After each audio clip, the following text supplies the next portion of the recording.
Segundo libro de Samuel, capítulo 18, versículos 16 a 30. Y ya en esta exposición terminamos los libros de Samuel. Dice la Escritura: luego recogieron a Absalón, lo arrojaron a una gran fosa en medio del bosque y pusieron sobre él un gran montón de piedras. Todo Israel había huido, cada uno a su casa. Los criminales, al contrario de los santos, quedan sepultados ya en vida en sus propios vicios. Nosotros ya dijimos cómo en efecto un corazón perverso siempre queda enredado entre, sus propias malicias. Y no solo eso, sino que además, en efecto, quedan sepultados ya en vida en sus propios vicios. El peso del pecado abruma. En efecto, los culpables como Absalón no ascienden, sino que se quedan enterrados bajo el peso de sus propias culpas, muchas veces ya en vida, por no hablar de lo que sucederá después de su muerte, como dice Ambrosio en una de sus cartas. En todo caso, la casa de David no alcanzó la paz hasta que su hijo Absalón cayó en la guerra. ¿Es eso lo que en verdad quería su padre? No. Lo que éste quería es que su hijo se arrepintiera para que el amor paterno le pudiese perdonar. Así pues, ¿qué le quedó finalmente a David? ¿Qué tipo de paz recibió?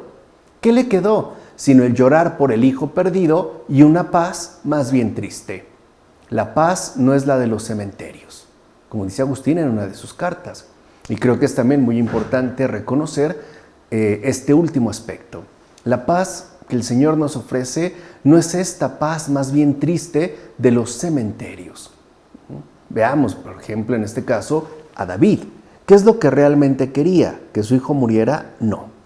Sino que su hijo se arrepintiera para que el amor paterno le pudiese perdonar.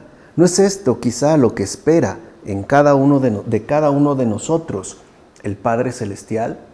Que verdaderamente nos arrepintamos y que aceptemos a Cristo con todo el corazón para que su perdón, su gracia, su bondad se derrame sobre nosotros. Capítulo 18, versículo 31, al capítulo 19, versículo 1. Entonces llegó el cusita y dijo: traigo buenas noticias para mi señor el rey. El Señor hoy te ha hecho justicia, librándote de la mano de todos los que se levantaron contra ti. Dijo entonces el rey al cusita: ¿está bien el joven Absalón? El cusita contestó: que le suceda como a ese joven a todos los enemigos de mi señor el rey, y a cuantos se levanten contra ti para hacerte daño.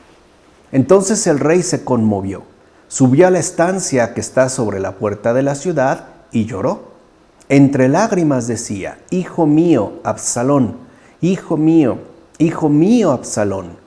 Si yo pudiera haber muerto en tu lugar, Absalón, hijo mío, hijo mío. El Señor Dios vengó a David en poco tiempo, y no solamente le vengó, sino que sobrepasó en la venganza el deseo que tenía David de ella, tratando de mostrar con ello que las injusticias cometidas contra los que soportan sin rebelarse a él se las hacen. Por eso el daño que reciben es mucho mayor. ¿Qué significa esto? Lo siguiente: cuando el Hijo quedó suspendido de la cruz, todo el juicio recayó sobre él. En efecto, Jesús padeció toda la severidad del juicio divino por nosotros. De hecho, desde su nacimiento hasta su muerte en la cruz, ese peso de todo el juicio de Dios, recayó sobre él, muy en particular en su dolorosa pasión. Ahí en efecto Jesús padeció toda la severidad del juicio divino por nosotros, como dice Salviano el presbítero en Sobre el gobierno de Dios. Ahora bien, David lloró a un fratricida, mientras que no lo hizo por un inocente. ¿Por qué? Porque David sabe bien que el juicio de Dios es cosa seria. En efecto, ¿qué pueden temer los que han obrado rectamente ante Dios? Por el contrario, ¿qué les ha de esperar a los malvados ante el Señor, sino la perdición eterna, como dice Ambrosio en A la muerte del hermano? Y por eso David se aflige tanto y se preocupa tanto, porque el juicio de Dios es cosa seria. Si Absalón no hubiese tenido un corazón perverso, al morir, ¿qué habría que temer o de qué habría que preocuparse? Por el contrario, debido a su perversidad, David sabe perfectamente bien que el juicio de Dios será bastante grave, ¿no? De hecho, el propio Absalón, por su perversidad, una vez muerto, está expuesto, ¿no?, a la perdición eterna. Por otra parte, fijaos bien en la preocupación y la solicitud de un buen pastor. En efecto, las entrañas de David se desgarraron cuando vio morir a sus propios hijos. Es así como debe comportarse un buen pastor. Debe mostrar más aflicción por las desgracias de los demás que por los propios sufrimientos. Ciertamente, su hijo fue un libertino, un parricida. Sin embargo, David sufre una desgracia mayor por la muerte de su hijo en tal estado. De fondo, el corazón de David era compasivo. Y ahora ya entendemos por qué, como dice Juan Crisóstomo en las homilías sobre la carta a los Romanos. En todo caso, ¿qué hace la Iglesia ante todos aquellos que se colocan en contra de Cristo? ¿Qué hace pues la Iglesia con los perversos y con los que buscan quebrantar la unidad evangélica? ¿Acaso no llora amargamente por todos ellos? ¿Acaso no sabe nada la Iglesia del fuego infernal? ¿Desconoce pues la Iglesia el castigo eterno? Por supuesto que no. Por eso la Iglesia se lamenta de los que perecen como hijos rebeldes, es decir, como aquel Absalón, hijo de David. David quería la salud de su hijo, no que muriera. Por eso le lloró, ya que su hijo murió siendo orgulloso y maligno, divisor y perverso. Qué triste es algo así, como dice Agustín en una de sus cartas, y tiene toda la razón, porque lo que Dios quiere siempre es que el pecador se convierta y viva, no que muera. Cuando esto no ocurre, cuando nosotros ciertamente no nos arrepentimos y morimos en un estado tan lamentable, ¿qué otra cosa más triste se puede llegar a concebir? ¿Qué ocurrirá con alguien que muere con un corazón orgulloso y maligno, divisor y perverso? ¿Qué sucederá, digo, una vez que se encuentre ante la presencia del Señor? ¿Qué tipo de juicio habrá ahí? Capítulo 19, versículos 2 a 15. Y se lo comunicaron a Joab. El rey está llorando y haciendo luto por Absalón.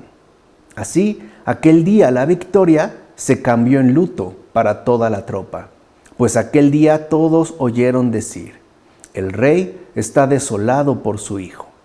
Por eso aquel día la tropa entró en la ciudad a escondidas, como entran cuando, avergonzados, huyen de la batalla. El rey tenía el rostro cubierto y gritaba: «Hijo mío, Absalón, Absalón, hijo mío, hijo mío». El llanto de David es más profundo de lo que suponemos. En efecto, más que un celo carnal, era un celo espiritual el que afligía a David. Por eso había ordenado que no le quitaran la vida si era vencido, justamente para que tuviera tiempo para el arrepentimiento. Sin embargo, al no lograrse esto, no se dolió solo por la ausencia del hijo, sino porque conocía las penas a las que sería arrebatada aquella alma tan impía y parricida. Dicho brevemente, David lloró y se lamentó de esa manera por el castigo eterno de Absalón, y no tanto por su muerte corporal, como dice Agustín en Sobre la Doctrina Cristiana. Y en efecto, el llanto de David es un llanto intenso y profundo porque está mirando la realidad espiritual. Sabe, como hemos dicho, que el juicio de Dios es una cosa seria. Esto no significa que David está desconsolado porque su hijo esté condenado, pero sí sabe perfectamente bien que debido al estado de su corazón, está, como les dije hace un momento, por lo menos expuesto drásticamente, ¿no?, al castigo eterno. Y esto para David sería una verdadera catástrofe, un completo desastre. De ahí pues brota su profunda aflicción. Capítulo 19, versículos 16 a 30. También Meribaal, hijo de Saúl, bajó al encuentro del rey. Él respondió: Señor y rey mío, un criado me engañó. Tu siervo lo había dicho: ensíllame el asno para subir con el rey, ya que tu siervo es cojo. Tu siervo ha sido calumniado ante mi señor el rey. Pero mi señor el rey es como un ángel de Dios. Haga pues lo que mejor le parezca. Ten en cuenta lo siguiente: no es de sorprender que como seres humanos podamos ser engañados. Por eso ya la ocasión anterior habíamos nosotros resaltado la gran importancia que tiene la prudencia en nuestra vida. Incluso David sufrió el extravío de una boca mentirosa. Tengamos pues mucho cuidado para no ser engañados, especialmente en estos tiempos donde la confusión está al tope, ¿no? Donde vemos bocas mentirosas que destilan su veneno a más no poder. Tengamos pues mucho cuidado para no ser engañados, como afirma Gregorio Magno en los Diálogos. Capítulo 19, versículos 31 a 43, capítulo 20, versículos 1 a 10. Cuando se encontraban junto a la piedra grande que hay en Gabaón, Amasá se presentó frente a ellos. Joab llevaba vestidura militar y un cinturón con la espada envainada junto al muslo. Esta se le salió y cayó al suelo. Joab dijo a Amasá: ¿Estás bien, hermano mío? Y con la mano derecha sujetó a Amasá por la barba para besarlo. Amasá no se fijó en la espada que Joab tenía en la otra mano. Entonces Joab le hirió en el bajo vientre, derramando por tierra sus entrañas, y sin darle otro golpe, Amasá murió. Nunca, hermanos míos, nunca, repito, seamos injustos con nuestro prójimo. Tal vileza acarreará guerras terribles y múltiples sufrimientos, como dice Juan Crisóstomo en las homilías sobre el Evangelio de Mateo. En todo caso, todos los malos, como no tienen el mal en la lengua, sino debajo de la lengua, en las palabras pregonan cosas dulces y en los pensamientos ordenan cosas perversas. De ahí que Joab hablara dulcemente a su hermano y con otra mano oculta llevara un cuchillo para derramar sus entrañas. En efecto, tener con la mano derecha la barba es halagar con benignidad, pero llevar en la siniestra el cuchillo es malicia escondida, afirma Gregorio Magno en los libros morales. Ojalá que el Señor nos conceda la gracia de no caer en las garras de esa malicia escondida, que nos libre pues del engaño, del error, de la confusión. Capítulo 20, versículos 11 a 26, al capítulo 21, versículos 1 a 14. En tiempo de David sobrevino una gran hambre durante 3 años. David consultó el oráculo del Señor y el Señor le dijo: sobre Saúl y sobre su casa pesa una gran culpa por haber matado a los gabaonitas. Entonces el rey convocó a los gabaonitas y les habló. Los gabaonitas no son de origen israelita, sino un resto de los amorreos. Sin embargo, los israelitas habían establecido un juramento con ellos, pero Saúl, en su celo por los hijos de Israel y de Judá, había intentado exterminarlos. Ellos respondieron al rey: aquel hombre intentó destruirnos, proyectó aniquilarnos y hacernos desaparecer de todo el territorio de Israel. Que se nos entreguen 7 de sus hijos y nosotros los colgaremos en el patíbulo ante el Señor, en Gabaón, en el nombre del Señor. El rey dijo: yo mismo os los entregaré. Tomó pues el rey a los 2 hijos que Rispa, hija de Ayá, había dado a Saúl, Armoní y Meribaal, y a los 5 hijos que Merab, hija de Saúl, había dado a Adriel, hijo de Barzilai, el de Mejolá. Los entregó en manos de los gabaonitas, que los colgaron en el patíbulo ante el Señor en el monte. Los 7 cayeron a la vez.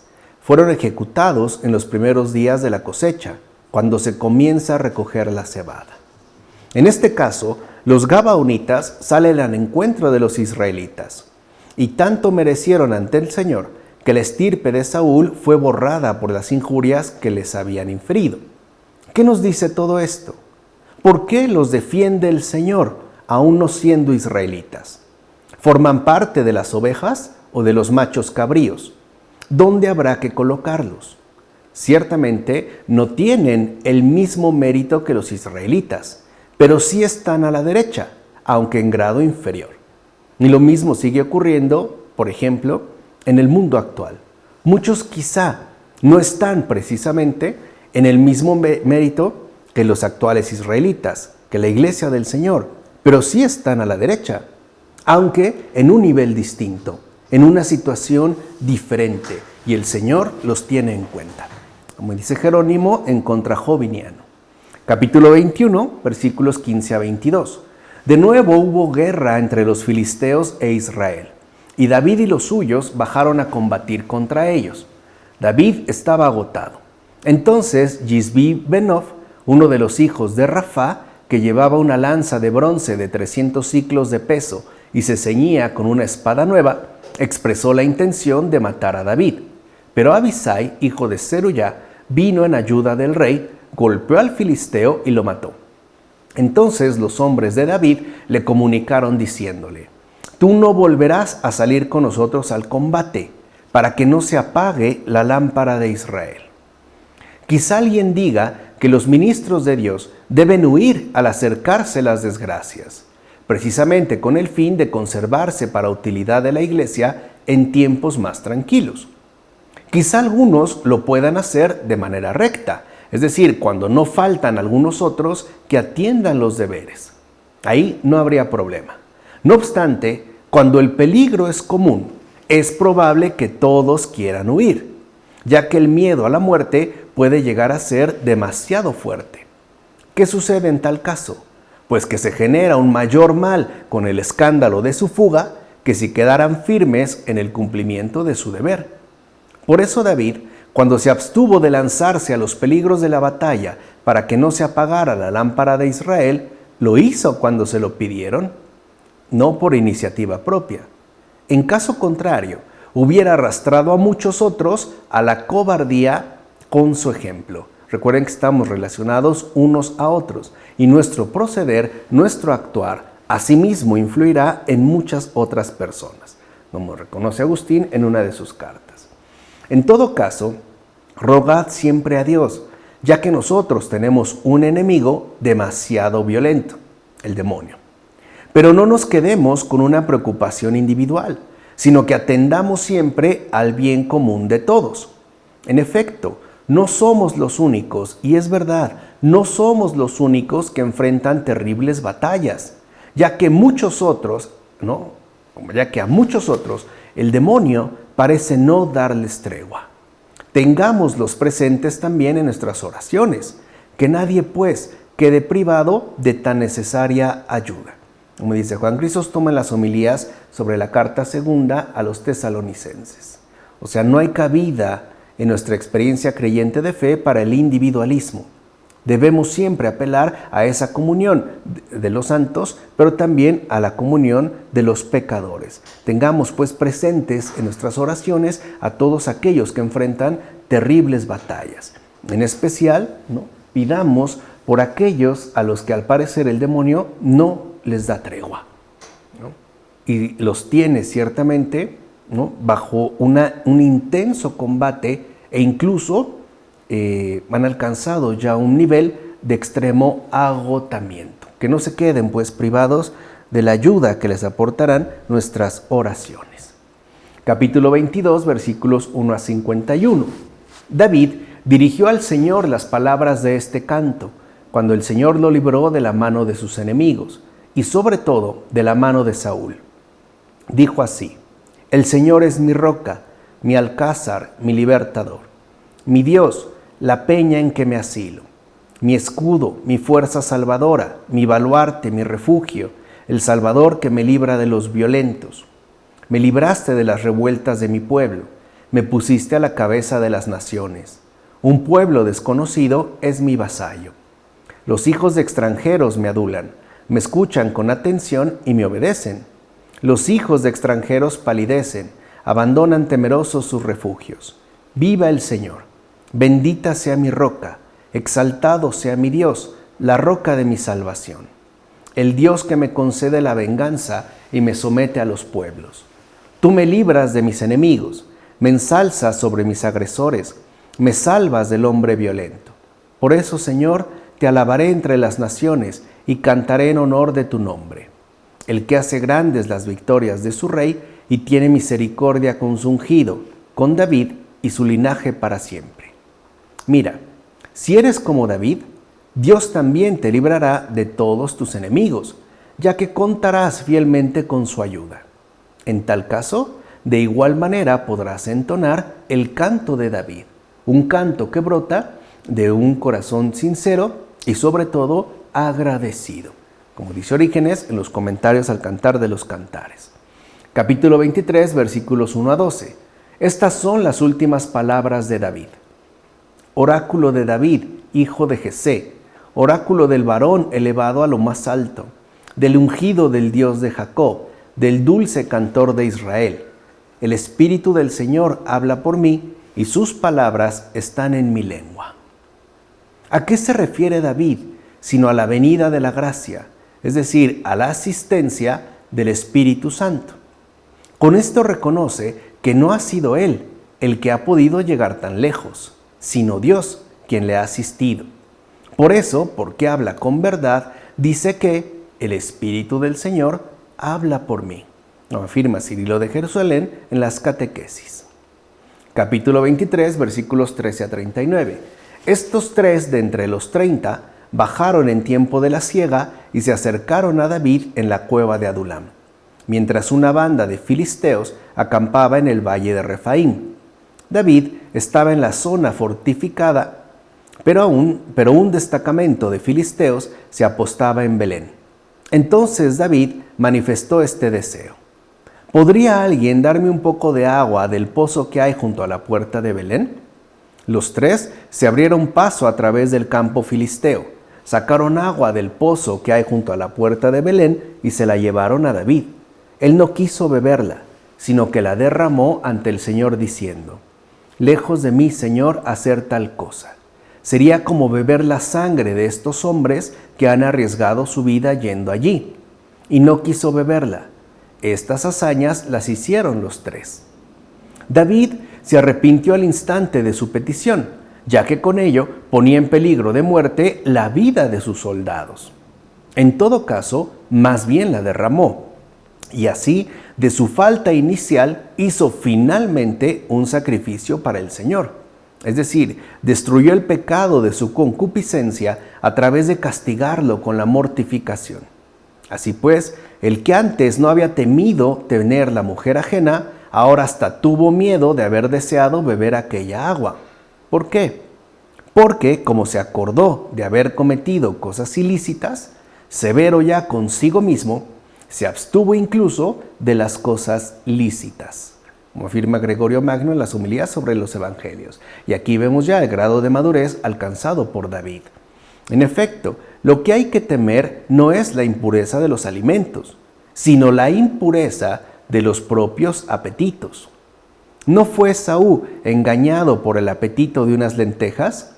¿Acaso David no se reprendió a sí mismo? Incluso nuestro Salvador fue tentado con pan. Así pues, debemos estar muy atentos para no dejarnos dominar por la inmoderación bajo cualquier circunstancia, como dice Agustín en las Confesiones. Ahora bien, ¿cómo podemos beneficiarnos con el peligro que otros atraviesan? Es decir, ¿cómo puede hacernos bien algo que implica poner en riesgo a los demás? Esto fue lo que comprendió David en aquella ocasión y por eso derramó lo obtenido en honor del Señor. David, en efecto, atravesó una debilidad humana, pero fue digno de alabanza al enmendar su ímpetu inicial. No busquemos satisfacernos a costa de los demás. No asumamos tal imprudencia, como dice Ambrosio sobre Jacob y la vida feliz. En todo caso, debemos frenar siempre nuestras humanas pasiones, es decir, no debemos confundirnos y atentar contra la caridad. En efecto, el rey David nos enseña a irarnos contra nosotros mismos, ya que el enojo con uno mismo extingue el ardor de la pasión. como dice Juan Casiano en Sobre las instituciones de los cenobitas. Y este me parece que es un muy buen consejo, ¿no?, para nosotros.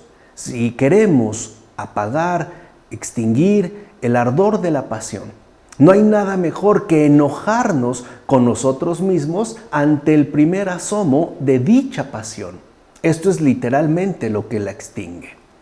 Capítulo 24, versículos 1 a 9. De nuevo ardió la ira del Señor contra los israelitas, e incitó a David contra ellos diciéndole: vete y haz el censo de Israel y de Judá. El rey dijo a Joab y a los jefes de su ejército que estaban con él: recorred todas las tribus de Israel, desde Dan hasta Beerseba, y haced el censo del pueblo para que yo conozca el número de personas. Es frecuente que en el pueblo de Dios el crimen de uno solo cause la ruina de muchos, como ya sabemos desafortunadamente en estos tiempos. En efecto, el pueblo fue destruido por culpa del robo de Acar. Por la envidia de Saúl se produjo una peste, y por el censo de la población que realizó David se causó una mortalidad general. Fíjate pues en lo siguiente: la iglesia de Dios es como el ojo humano. Una pequeña suciedad en el ojo oscurece toda la luz. Por eso no debemos ceder a las torpezas, ya que esto trae consigo la ofuscación de la claridad general, como afirma Salviano el presbítero en Sobre el gobierno de Dios. Capítulo 24, versículos 10 a 14. Pero le remordió la conciencia a David después de haber hecho el censo del pueblo y dijo al Señor: he pecado mucho por haber hecho esto. Pero ahora, Señor, te ruego que perdones la iniquidad de tu siervo, porque ha obrado con gran necedad. Antes de que David se levantara a la mañana siguiente, le fue dirigida esta palabra del Señor al profeta Gad, el vidente de David: vete a decirle a David, esto ha dicho el Señor: 3 castigos te propongo, elige uno y lo ejecutaré. Se presentó pues Gad ante David y le dijo: ¿qué prefieres? ¿3 años de hambre en tu país? ¿3 meses de constante huida de tus enemigos, que estarán siempre persiguiéndote? ¿O 3 días de peste en tu país? Ahora reflexiona y decide qué debo responder al que me ha enviado. David dijo a Gad: estoy en un grave aprieto, pero es mejor caer en manos del Señor, cuya entrañable misericordia es grande, que caer en manos de los hombres. ¿Por qué sucedió esto? Porque según el mérito de los pueblos, así se disponen los corazones de los superiores. En efecto, David, inflado con soberbia de súbito elevamiento, contó al pueblo y pecó por ello. Pero pecando David, recibió del mismo pueblo el castigo. De hecho, puede decirse que el justo juez corrigió el vicio del que pecó con el castigo de aquello por cuya causa pecó. Con ello se quiere dar a entender lo siguiente: de tal manera se unen unos a otros los merecimientos de los gobernadores y de los pueblos, que muchas veces, por la culpa de los primeros, la vida del pueblo se hace peor, como dice Gregorio Magno en los libros morales. En todo caso, el pecado de David consistió en lo siguiente: haber querido conocer el número total de las personas que estaban con él, conocimiento que en definitiva debía haber abandonado en el único Dios. Es decir, al hacer el censo, David parecía estar, haciendo cuentas de sus propias posesiones. Así pues, no debe maravillarnos que un ser humano peque. Esto no es realmente lo que nos debe maravillar, sino que reconozca su error y se humilla ante Dios. Eso sí es sorprendente.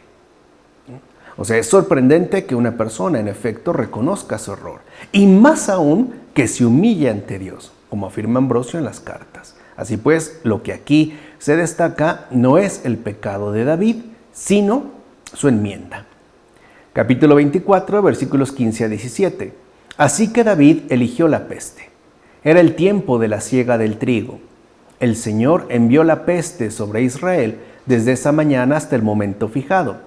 Y murieron 70,000 hombres del pueblo, desde Dan hasta Beerseba. Cuando el ángel iba a extender la mano sobre Jerusalén para destruirla, el Señor tuvo compasión por tanto daño y dijo al ángel que exterminaba al pueblo: basta, detén tu mano. El ángel de Dios estaba junto a la era de Araúna, el Jebuseo. David, al ver al ángel que azotaba al pueblo, dijo al Señor: yo soy el que ha pecado, yo soy el culpable. Estas ovejas, ¿qué han hecho? Que caiga tu mano sobre mí y sobre la casa de mi padre. Mira, ¿por qué suceden muchas cosas? No lo sabes. En efecto, ¿por qué el pecado de Acar, que robó parte del botín de Jericó, fueron ejecutados tantos miles de hombres? ¿Por qué, siendo los hijos de Elí los que pecaron, poco faltó para que fuera barrido todo el pueblo y capturada el arca? David ciertamente pecó por hacer el censo del pueblo, y hubo calamidad a gran escala. ¿Por qué, pregunto, suceden tales cosas? En realidad no lo sabemos, pero se lo dejamos confiadamente a la ciencia de Dios. Así pues, dígnate también tú ignorar muchas cosas que preguntas. Déjale a Dios su poder, que no te necesita como defensor, como dice Jerónimo en una de sus cartas. Ahora bien, la humildad levanta al caído. En efecto, la humildad levanta a quienes han caído en tierra. Esto lo conoció muy bien aquel que dijo: yo soy el culpable, yo soy el que ha pecado, estas ovejas que han hecho, que caiga tu mano sobre mí. Y habla con razón el que sometió su reino a Dios, hizo penitencia y confesando su propio pecado, pidió perdón. David consiguió la salvación a través de la humildad. Mira, Cristo se humilló para levantar a todos los seres humanos. Así pues, David alcanzó la paz de Cristo porque había imitado la de su humildad, como dice Ambrosio en La muerte a Teodosio. David, en efecto, se ofreció sinceramente a la muerte para aplacar la ofensa al Señor. Es decir, se ofreció al castigo divino por la salvación del pueblo que sufría. Así pues, David sabía que era más glorioso morir por Cristo que reinar en este mundo. ¿O acaso hay algo más grande que el hecho de llegar a ser sacrificio de Cristo? Como afirma Ambrosio en Sobre el bien de la muerte.